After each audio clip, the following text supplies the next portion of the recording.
చంద్రబాబు గతంలో కూడా ఇలానే మిథున్ రెడ్డిపై కేసు పెట్టారు. కానీ ఆఖరికి అది తప్పుడు కేసు అని ప్రూవ్ అయింది. ఇప్పుడు కూడా చంద్రబాబు అధికారంలోకి వచ్చినప్పటి నుంచి మా ఫ్యామిలీపై తప్పుడు కేసులు పెట్టి వేధిస్తున్నాడు. వైఎస్ జగన్తో సన్నిహితంగా ఉంటున్నాడని మిథున్ రెడ్డిపై తప్పుడు కేసు పెట్టి జైలుకు పంపించారన్నారు మాజీ మంత్రి పుంగనూరు ఎమ్మెల్యే పెద్దిరెడ్డి రామచంద్రారెడ్డి. విద్రోహ చర్యలకు ప్రభుత్వమే పాల్పడితే ప్రజలు ఎవరికి చెప్పుకోగలుగుతారని చెప్పి నేను అడుగుతున్నాను.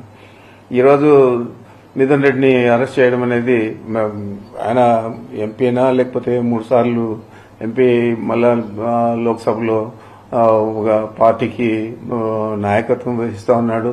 ఇవన్నీ ఒక పక్కన పెడితే నా కుమారుడుగా నేను చెప్తున్నాను, ఇది కేవలం మా మీద ఉన్న కక్ష, మా మీద ఉన్న విద్వేషం, ఎన్నికల్లో మేము ధీటుగా ఈ జిల్లాలో పనిచేస్తామని చెప్పి ఆలోచన, ఇవన్నీ కలిపి చంద్రబాబు నాయుడు చాలా తీవ్రమైన వ్యతిరేకతతో ఈ చర్యకు పాల్పడినాడు.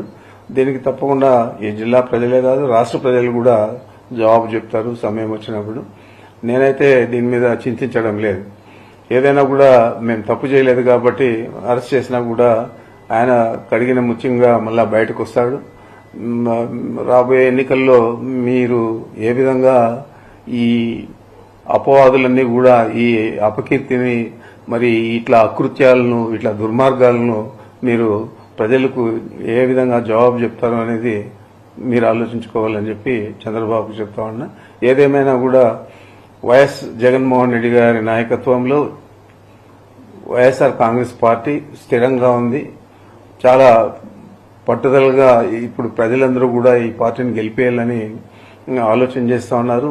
మనం చూసాము, 3 ఎస్పీలు, డిఐజీ, 2000 మంది పోలీసులను పెట్టి రోడ్లన్నీ కూడా అడ్డపడి కనీసం రైతులను, మామిడి రైతులను కలిసేదానికి కూడా అవకాశం లేకుండా చేయాలని ఆలోచన చేస్తే ఏ విధంగా ఒక్క ఉదుపులో కొండలో గుట్టలు ఎక్కి తోటల్లోనూ చెట్లలోనూ అంతా కూడా వచ్చి వేలాది మంది, అత్యధికంగా ఎప్పుడు కూడా ఎన్నికల తర్వాత అంత పెద్ద గ్యాదరింగ్ వైఎస్ఆర్ కాంగ్రెస్ పార్టీ కార్యకర్తలు, నాయకులు, మామిడి రైతులు ముఖ్యంగా కలిసింది లేదు.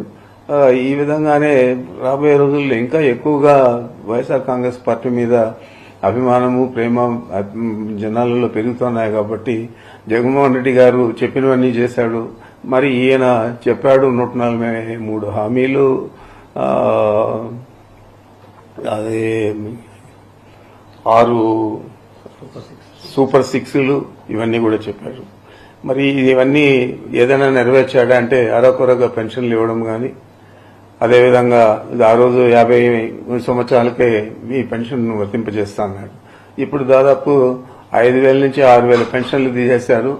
మరి అదేవిధంగా